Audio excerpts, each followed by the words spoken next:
Alors là, chapeau, au revoir, c'était Lionel Guiffant. Alors là, chapeau. Et là, c'est un truc que j'ai toujours gardé en mémoire. C'est qu'il n'y a pas de honte là-dedans. Vous pouvez faire n'importe quel boulot à n'importe quel moment.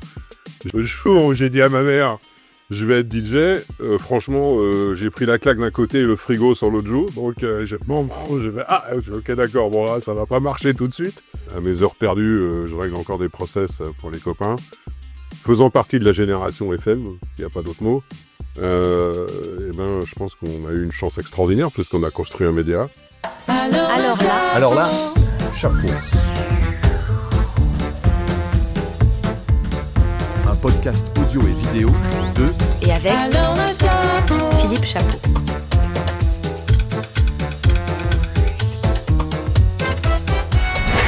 Radio House. Alors là, chapeau, le podcast B2B qui salue celles et ceux qui ont façonné ou façonnent l'audio d'hier, d'aujourd'hui et de demain. Cette semaine, laissez-moi saluer de mon haut de forme Lionel Guiffant. Bonjour. Bonjour. Bon Philippe. Alors, après t'avoir deep searché, ah ouais, on a fait quand même, tu vois, on fait un gros boulot. C'est dangereux ça. Deep search, voilà ce que l'Internet sait de toi. Depuis mars 2016, Lionel est le directeur général de RCS Europe, la branche européenne du leader mondial des logiciels de radiodiffusion RCS. C'est l'entreprise derrière les outils essentiels comme Selector ou Zeta, utilisés par des millions de stations à travers le monde. Mais l'expérience de Lionel ne se limite pas à la direction d'une entreprise. Depuis quand déjà t'as dit technologique. Il dit attends, tu pourras réagir après. Ne se limite pas à la direction d'une entreprise technologique. Il a des racines profondes dans le métier, ayant été directeur technique chez Fun Radio dans les années 90, où il gérait un réseau national complexe de 200 émetteurs. Cette expérience de terrain lui donne une perspective unique sur les défis quotidiens des radiodiffuseurs. Sous sa direction chez RCS Europe, il a été au cœur de l'innovation, pilotant l'adoption de solutions cloud, l'intégration de l'intelligence artificielle comme Radio GPT dans les outils radio et gérant des transitions technologiques majeures, comme le passage historique de Radio Nova de son système DOS unique au monde vers les plateformes modernes. Lionel Guiffant est aussi une voix influente dans l'industrie. Ouais, ça fait beaucoup. Régulièrement invité à partager sa vision lors d'événements majeurs comme les Radio Days Europe ou le Paris Radio Show. Encore une fois, c'est un deep search que j'ai fait.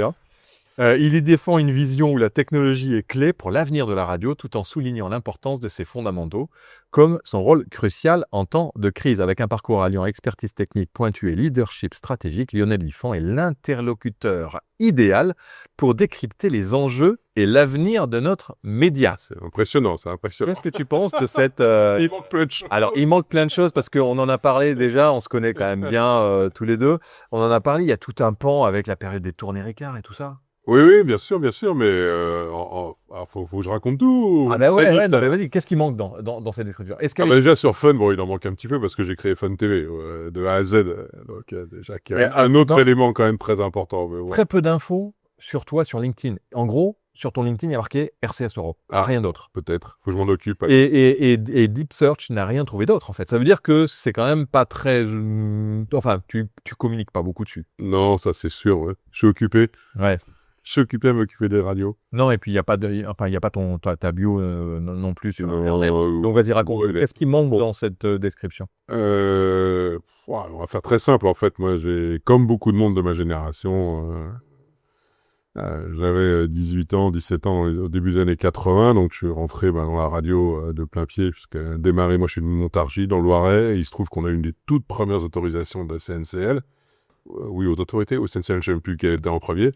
Donc, on a eu la chance d'avoir des radios directement là, sous la main. Et moi, j'avais déjà commencé à faire danser les gens la nuit, bien avant d'être majeur, dans des clubs du Loiret. Donc, c'était un long parcours. Et puis, après, effectivement, tu l'as dit vite fait, j'ai croisé le chemin des organisations des événementiels de la société Ricard, où j'ai passé aussi de nombreuses années et où j'ai mené de front une double, voire triple carrière. À la fois de radio, entre autres, en travaillant en consultant technique permanent pour Skyrock pendant très très longtemps, et en faisant les tournées et tous les gros événements de la société Ricard en parallèle, et en continuant pendant plusieurs années à faire danser les gens quand même. Ouais. Donc j'ai beaucoup vécu du travail et de la musique. Donc Fun Radio, c'était Fun TV. C'était après, de toute manière, c'était après tout ça. Ouais. J'ai arrêté toute cette activité, d'un seul coup, pour me consacrer à la direction technique de Fun Radio. Mais quand la première fois que j'ai rencontré Benoît Sillard, qui était le PDG de l'époque, il m'a dit « Lionel, est-ce que vous connaissez quelque chose à la vidéo ?» J'ai dit « Non, pas vraiment. » Mais il me dit « Je veux fabriquer Fun TV, voilà mon idée, vous avez carte blanche. » Et je suis parti faire le tour du monde des salons radio-télé pendant 6 mois pour trouver toutes les idées qui nous ont permis de construire Fun TV sans machine tournante, c'est-à-dire 100% disque dur, ce qui à l'époque n'existait pas du tout, quoi. Ouais. Tout le monde nous prenait pour des fous complets, en fait. Ouais, alors on va en parler tout à l'heure dans la partie pro, parce que on va commencer d'abord côté un peu perso, parce que je trouve que ça permet de mieux comprendre plein de choses sur les personnages et sur les parcours, les personnalités, puis les choix qu'on peut faire aussi tous les jours. Quel genre d'enfance t'as eu, toi? Carrément. Sans rentrer dans le côté... Oh, j'ai eu une enfance très sage jusqu'à mes 16 ans et demi, Ouais. où je suis dans une famille industrielle, du Loiret, qui est basée sur un historique parisien strasbourgeois. Donc voilà, vraiment pour toute la généalogie. Et j'étais très très très sage, vraiment un enfant modèle, jusqu'à temps que mes parents aimaient beaucoup danser, organiser des soirées, et jusqu'à temps qu'on me donne la liste des musiques qu'il fallait passer sur les cassettes pour faire danser les gens. Et j'en suis jamais revenu, en fait. Et puis, à l'époque, on faisait pas moi, je suis quelqu'un de technique, malgré tout, même si j'ai toujours baigné dans la musique, et je continue vraiment plus que jamais. Donc j'ai fait de l'électronique, puisqu'à l'époque, on faisait pas d'informatique, j'ai fait de l'électronique. Ce qui m'a tout de suite amené sur la branche radio à partir du moment où ça a démarré. Et aussi, évidemment, avant, construire les disques mobiles, construire les enceintes, construire les amplis. J'ai tout fait avec mes petits doigts. On était toute une bande, évidemment, à organiser ça.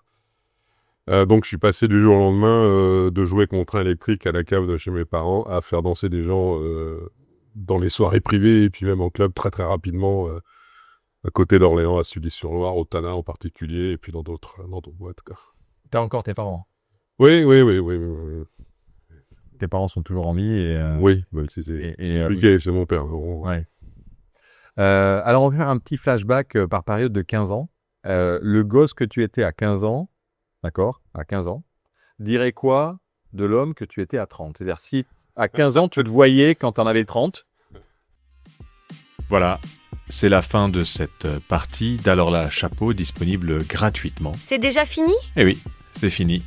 Mais si vous désirez découvrir la suite de cet épisode, retrouvez-nous sur la lettre.pro/ALC en majuscule, ALC. Et souscrivez à un abonnement pour accéder à tous nos contenus. Ah ben d'accord. Ben j'y vais alors.